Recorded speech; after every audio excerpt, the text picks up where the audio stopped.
There was no staff, really. It's just that they made believe. You weren't allowed to be staff, but you did a lot of assignments. So I was a freelance writer with Jerry Belson, and we did a lot of Dick Van Dyke shows. And Carl taught us how to do a lot of fancy work in the world of comedy, and how to, write the star, but then do a lot of different characters that would be done in a bold stroke that always helped lay the character humor lasts longer than the jokes, we discovered. And then he taught how to take from your life, because I was very worried. The reason I never wrote science fiction is I had no imagination, and I was always nervous that how would I think of anything. I think Carl Reiner was the first one to say, you don't need to think of anything, just tell me about your life. And we would sit around literally telling Carl the most embarrassing moments in our entire life. And that's what we used for humor. And I had worked for Lenny Bruce, a great comedian, who said that all the pain you have, eventually you could turn into humor if you give it some time. And I remember Lenny saying that, and who was crazy altogether, but was funny, Lenny Bruce. A little ahead of his time. But it suddenly applied in Carl Reiner, who is a sane, very nice man with a family. And Lenny Bruce was climbing up on roofs, yelling at everybody out of his mind. These two opposites had the same opinion. This startled me. They both seemed to know this. And so out of our own experience of life, we learned to write comedy. I have moles on my back. My mother would make fun of me.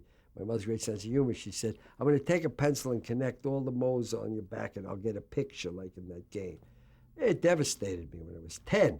But I wrote that episode on Dick Van Dyke later, because Carl said, tell me another time you were embarrassed. And we just would talk about that. And then once you tap from your own life, then it's easy to learn to steal other people's lives.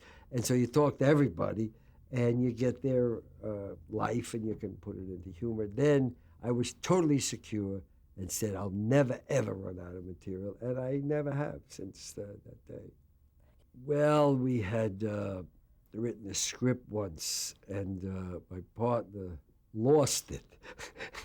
He went on a trip to pencil it up, and he lost it somewhere in Sweden. And I was sure somebody stole it and was going to use it and blackmail us or something. So we wrote that script on Dick Van Dyke, that a guy had found the script to the Alan Brady show, and he was going to hold it for ransom and ask money. That all came from that story. I also had a great fear of elevators. I was always claustrophobic, so I was always daydream and always be fearful of getting trapped in an elevator. So we did the elevator show with Rob and Laura Petrie were trapped in an elevator. My partner, Jerry Belson, was a shoe salesman, and but he was trying to break into show business. So we wrote a show about Dick Van Dyke losing his job and having to work as a shoe salesman. So everything, I mean, not everything, but most of our shows stem from something from our personal experience, some horrible event, and it turned into something that worked out. I got lost a lot because I had no sense of direction and couldn't remember where places were. So we did a whole story where they went to a wedding and they couldn't remember what church it was in. And we did the whole episode about that.